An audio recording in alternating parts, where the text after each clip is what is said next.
Hello, and welcome back to the original Larry D's Food for Thought. Today we will be, of course, reading out of the Old King James Bible. And we will be going over a few scriptures today concerning the title, Some Events That Must Come to Pass Prior to the Second Coming of the Lord. Some events that must come to pass prior to the second coming of the Lord. Okay, I'm going to share these scriptures with you right quick here, and you can take a quick screenshot, a picture of them, or write them down if you like. But yeah, there's a whole lot of things that's got to happen before the Lord come. I hear people say all the time, well, the Lord can come any day now. I said, no, I beg to differ on that. I said, certain things must happen, and a lot of things that we have to be watching out for. And not only that, but uh, they have to rebuild that temple over in Jerusalem. Animal sacrifices got to start. I mean, it's a lot of different other things. Man of sin got to move over there. We're going to talk about that. But yeah, there's a few things that's got to happen before the Lord comes. The Lord had this thing laid out, and it's going to happen exactly the way he said it. He got it laid out in this Bible, and that is the way it is going to go. Okay. But anyway, I'm going to stop sharing these scriptures right quick, and we're going to go ahead and get into them right quick and hope that you can get just a little bit of understanding and be edified. Okay. We're going to start this in Second Thessalonians, the second chapter. I'm going to start reading at verse 1, and it reads, now we beseech you, brethren, by the coming of our Lord Jesus Christ, and by our gathering together unto him, that ye be not soon shaken in mind, or be troubled, neither by spirit, nor by word, nor by letter, as from us, as that the day of Christ is at hand. Okay. The Lord told you, he said it when he was here on the earth, that his coming is soon to come. Okay, he'll be back soon. If he said it back then, almost nearly 2,000 years ago, almost, you can best better believe how close and think about how close we are now. Okay, but we're going to move on. We are going to move over here to Hosea, the fourth chapter. I'm going to take a quick look at something over here that the Lord had brother Hosea to write. And we are going to start reading at, let's see, Hosea, the fourth chapter, and start reading at verse 1. Excuse me. And it reads, hear the word of the Lord, ye children of Israel. Now, the Lord was talking to Israel, but Israel was chosen by God to teach the rest of the sons and daughters of Adam. Okay, we dropped the ball, but now we're trying to pick this thing up and teach it the way the Lord wanted it to be taught. Okay, so that people will understand and won't get caught up in some of these things that's going to happen at the end. And there's some things going to come up on this earth, man. I'm going to tell you something. If you ain't ready for it, you have yourself a problem. All right. But Hosea, the fourth chapter, and I'm going to start reading at verse 1. And it reads, hear the word of the Lord, ye children of Israel, for the Lord has a controversy with the inhabitants of the land. Okay. Because there is no truth, nor mercy, nor knowledge of God in the land. Okay. There's no knowledge of God in the land. You turn around, you ask anybody anything about the Bible, man. They look at you sideways nowadays. Okay. Don't talk about something like the abomination of desolation. They look at you, what is that? They have no clue. Why? Because they're not being taught. And we're going to show you that. Okay. Verse 2, by swearing and lying and killing and stealing and committing adultery, they break out and blood touches blood. That's all you see every day there. People swearing, lying, killing, stealing. It's terrible. Okay. But that's all you're seeing. But you know what? We're going to take a look and go and see why all of this stuff is going on. We're going to run over here to Matthew's, the 24th chapter. We're going to take a look at something and see what the Lord had brother Matthew to write here. Okay. Now, this was Jesus here, and The disciples, the Lord was up on the Mount of Olives, and the disciples came to him privately, and they wanted to ask him something. So we're in Matthew's 24th chapter, and we'll start reading at verse 3, and it reads, "And as he sat upon the Mount of Olives, the disciples came unto him privately, saying, Tell us, when shall these things be, and what shall be the sign of thy coming and of the end of the world?" And this is what the Lord answered them. And Jesus answered and said unto them, Take heed that no man deceive you. Okay? He said, For many shall come in my name, saying, I am Christ, and shall deceive many. We're going to have to find out where these cats are and who they are. All these cats is coming and deceiving the people. Okay? Verse 6, and ye shall hear of wars and rumors of wars. Okay? Are we hearing that? Okay, just take for instance that war against Russia and Ukraine right now that's going on. But you're always hearing of wars and rumors of wars. Okay, all these things got to come to pass. Excuse me. But the Lord said here, see that ye be not troubled, for all these things must come to pass, but the end is not yet. Okay. Verse 7, for nation shall rise against nation, and kingdom against kingdom, and there shall be famines and pestilence and earthquakes in divers places. And that's all you see. You're seeing earthquakes everywhere now. It may be just the earth tremble, but you got earthquakes everywhere, divers places. Okay, all these things got to happen. And verse 8, all these are the beginning of sorrows. Okay, now let's move on. Let's drop down here to verse 11.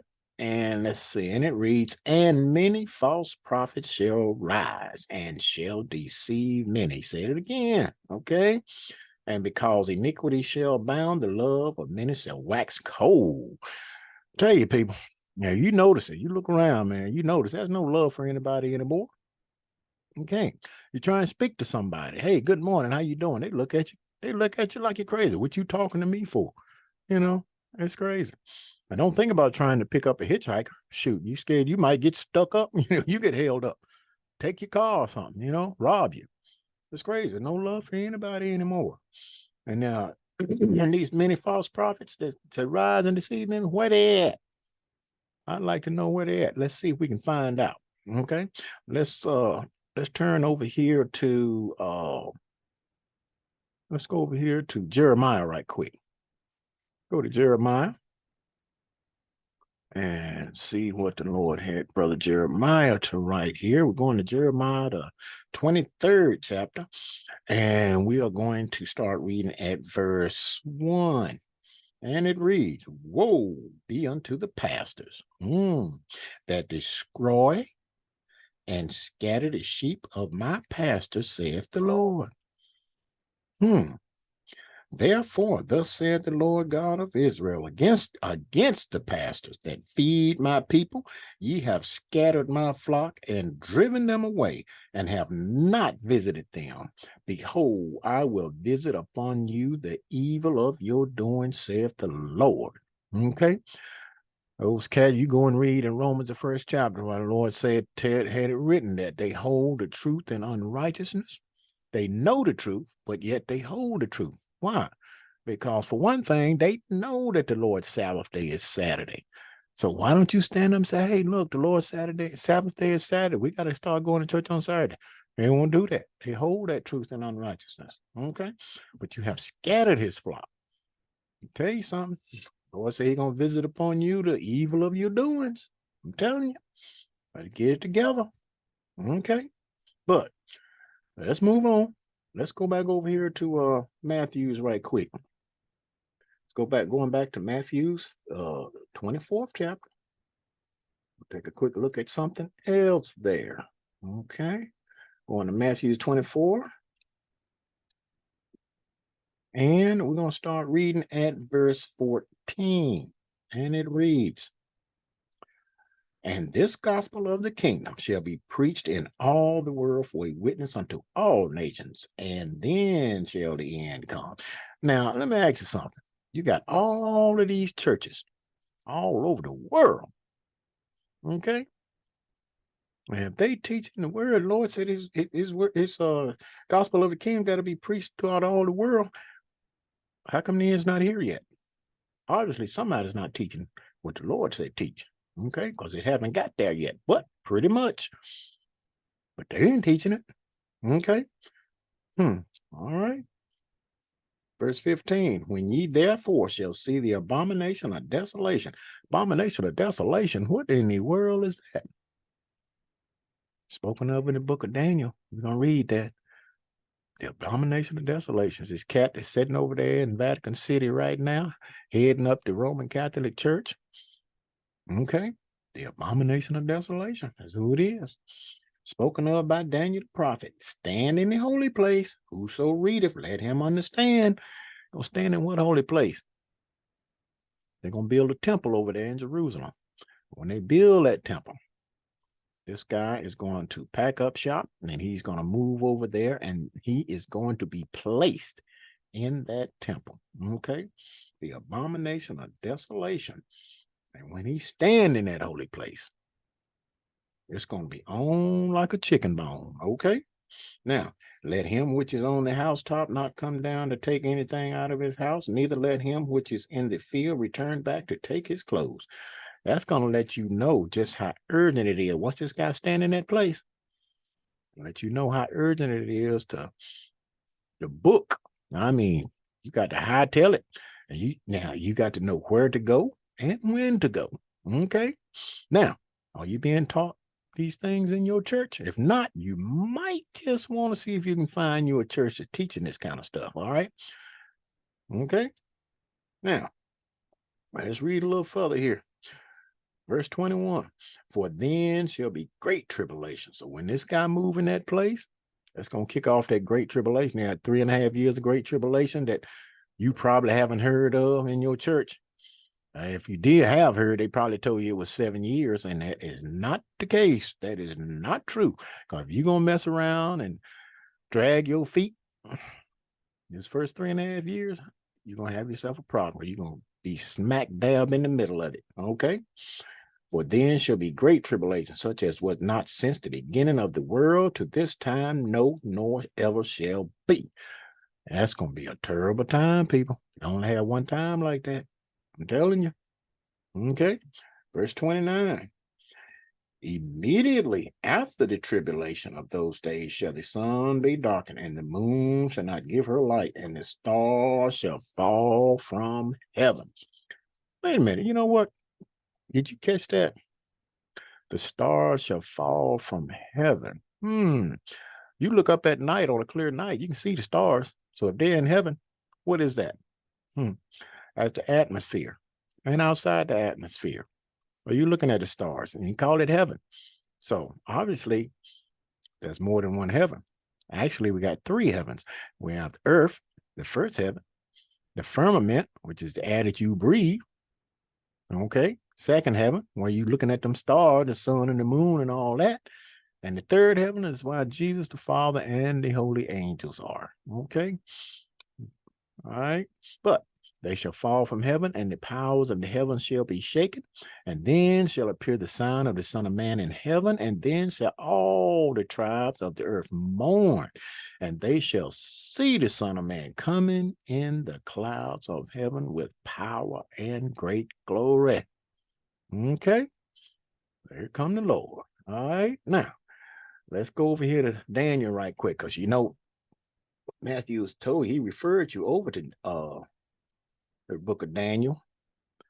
But the thing of it is, a lot of people, they call themselves New Testament Christians, so they won't even come over here in the old book, and they won't know about this right here. But we're going to Daniel, the 12th chapter. Daniel, the 12th chapter.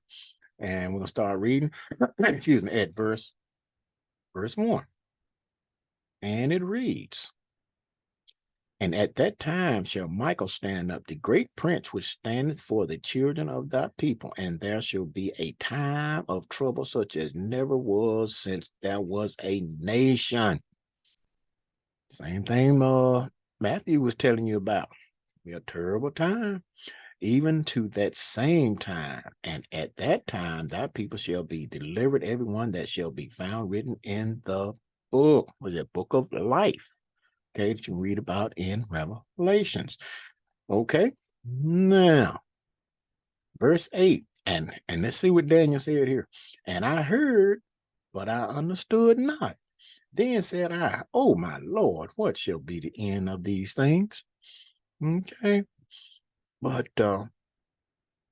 verse 11, and from the time that the daily sacrifices shall be taken away, daily sacrifices, and the abomination that maketh desolate set up, there shall be 1,290 days, 3.5 years, people. Okay, but the daily sacrifices, they're going to reinstitute those animal sacrifices. Okay, but it's going to be taken away. This guy going to move over there. The abomination going to make it desolate, going to move in there, and he is going to stop it. Or rather, he's going to be placed in there in that temple, and he's going to stop that animal sacrifice. Okay, so these are some things that you can look out for. Once you see these things happening, you know it's time to flee. Okay, but yep, 3.5 years. Once he get in there and he stopped that sacrifice, I'm gonna tell you, once he get in there, people, it's gonna be on. That's gonna kick off that 3.5 years tribulation period. And I'm telling you, it's gonna be a time that you do not want to have to deal with. So tell you something, better find you a church that's gonna teach you this stuff. You know what to do and when to do it and where to go. I'm telling you. Yeah, it's all that simple. Now, I want to go back to Matthew's right quick. I'm gonna go back to Matthew's 24th chapter. And I'm going to read just a couple of verses because I want you to pay close attention to this, because you got a lot of people that's saying that LD, the Lord is going to rapture us off this earth before the Great Tribulation. Those that know about it, okay? And I said, no, I'm sorry, but I can't agree with that. I beg to differ on that. I'm going to show you why. Now, Matthew's 24, and I'm going to read it. Well, I just read it, but you probably didn't catch it, but you'll catch it this time. Okay, verse 29, 24 and 29. Immediately after the tribulation of those days shall the sun be darkened, and the moon shall not give her light, and the stars shall fall from heaven, and the powers of the heavens shall be shaken. Verse 30, and then shall appear the sign of the Son of Man in heaven. And then shall all the tribes of the earth mourn, and they shall see the Son of Man coming in the clouds of heaven with power and great glory. So he just said right here, the Lord is not going to even come until after the great tribulation, immediately after. So you think the Lord going to come down here, sneak you off this earth, take you back to heaven, then turn around and come back and fight the war of Armageddon? What sense does that make? When the Lord make his descent, he is coming down. You're going to meet him in the clouds, the dead and those that's already living. But there will be some people living. We're going to show you that. There's going to be some people living when the Lord come back. But when he make his descent and you meet him in the air, y'all coming right on down on this earth. Okay? I'm going to show you that. All right? Now, let's go over here to 1 Thessalonians. Take a quick look at something here. I'll show you this right here, right quick here. 1 Thessalonians, and we are going to start reading at verse 13.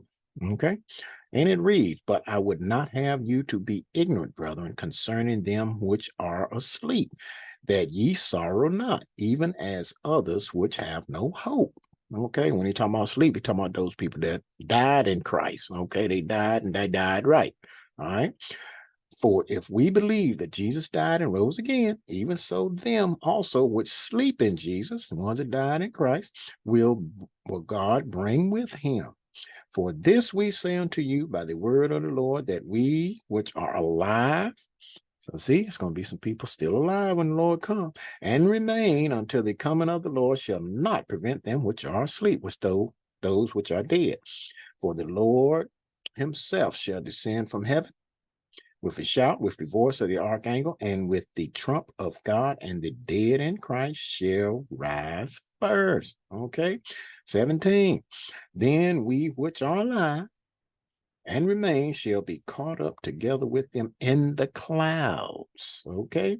To meet the Lord in the air, and so shall we ever be with the Lord. A lot of people go right here and they'll read this and say, okay, see that LD? Lord gonna take us on to heaven. He didn't say that. That was not written right here. He said you're gonna meet the Lord in the air, so say you ever be with him. Now let's go see what the Lord gonna be. Okay, let's run right on over here. Let's turn right over here to Zechariah. Going to Zechariah, the 14th chapter, and we are going to see where the Lord is going to be. If you want to be with him, let's see where you're going to be. All right. 14th chapter, and start reading at verse 1. And it reads, Behold, the day of the Lord cometh, and thy spoil shall be divided in the midst of thee. Okay. Verse 3.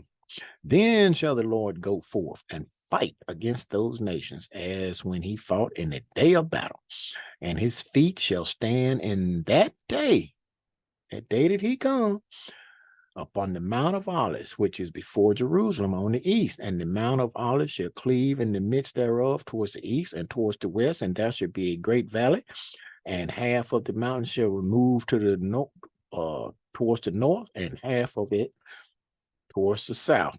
And ye shall flee to the valley of the mountains, for the valley of the mountains shall reach unto Azel. Yeah, ye shall flee like as ye fled from before the earthquake in the days of Uzziah, king of Judah, and the Lord my God shall come, and all the saints with him. Now, where did he get them saints from? Was it met him in the air? Okay, so is he gonna take you to heaven? Nope. We'll bring you right back down on this earth. You help fight the war of Armageddon. Okay, it's all that simple. All right, verse 9. Now check this out. And the Lord shall be king over all the earth. In that day shall there be one Lord, and his name one. So he's going to be king over where?